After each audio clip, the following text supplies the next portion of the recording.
Why don't we circle back to This album. the album? Yes. So it came out. What were your first impressions? Right away, I listened to it at midnight when it dropped. I was there.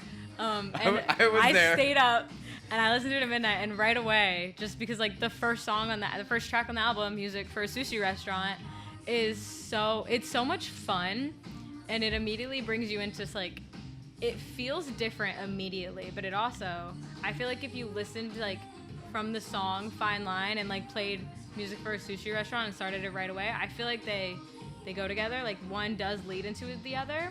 Okay. But I feel like Music for a Sushi Restaurant opens like this new era of Harry being himself.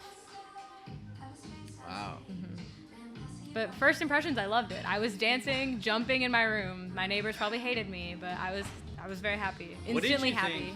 Something I noticed on Music in a Sushi Restaurant, for a sushi restaurant, Yes, Music for a Sushi Restaurant. was the brass, Absolutely. the trumpets, and how just there's a huge like horn section completely. Yeah. It's incredible. I feel like hearing stuff like that, like I feel like with every album, Harry comes into being more of himself, and like you always hear him talk about these influences that he has in like Stevie Wonder or Elton John, and I feel like maybe now you can really see that because he like is dabbling into like not just being a pop star, you know? It feels like more than that. Stuff I've read about him, and it makes sense to me. It seems like he's influenced.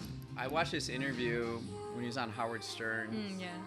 about the song Sledgehammer and how he thinks it's the best mixed song recorded. Really? So I think there's a lot of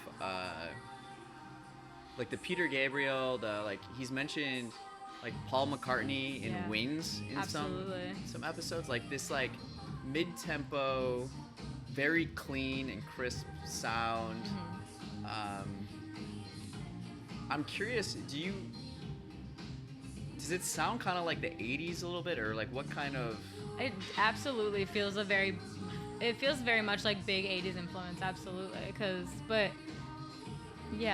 it feels very much like 80s influence, and like you can definitely hear his voice the most out of everything that you're hearing, but there always is like these big instrumental sections, and like I'm glad you brought up Sledgehammer, because Sledgehammer is almost what I immediately thought of when I first heard Music for a Sushi Restaurant.